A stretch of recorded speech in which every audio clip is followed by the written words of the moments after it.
தமிழக வெற்றி கழகத்தின் பொதுக்குழு கூட்டத்தின் போது நடிகர் விஜய் திமுக மற்றும் தமிழக வெற்றி கழகத்தினிடையே மட்டும்தான் அடுத்து வரும் தேர்தலில் போட்டி என்று கூறிய நிலையில் இதற்கு தமிழக அரசியல் கட்சி தலைவர்கள் பலரும் தங்கள் கருத்துக்களை தெரிவித்து வருகிறார்கள்.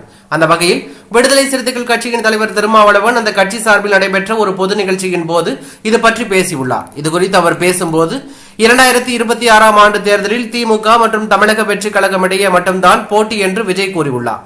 இதை பார்த்தால் போட்டி 2ஆம் இடத்திற்கு தான் என்று தெரிகிறது. அப்படியெனில் அதிமுகவுடன் தான் 2ஆம் இடத்திற்கு விஜய் போட்டி போடுகிறார். விஜய் அதிமுகவை விட நான் தான் சக்தி வாய்ந்தவன் என்று அவர்களுக்கு சவால் விடுகிறார். அவர் பேசியதை வைத்து பார்க்கும்போது எனக்கு அப்படித்தான் தோன்றுகிறது. ஏதோ கருத்து கணிப்பு நடத்தியதில் அவர் 2ஆம் இடத்திற்கு வந்துவிட்டதாகவும் ஆட்சியை பிடிக்கப் போவதாகவும் கூறுகிறார்கள். இப்படி பேசி பேசியே விஜயை உசுப்பேத்தி கொண்டிருக்கிறார்கள். அவருக்கு ஆசையை தூண்டிவிட்டு களத்திற்கு வாங்க என்று உசுப்பேத்துகிறார்கள்.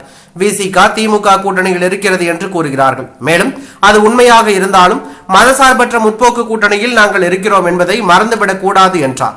இது தற்போது அரசியல் வட்டாரத்தில் பரபரப்பையும் அதிர்ச்சியும் ஏற்படுத்தி உள்ளது.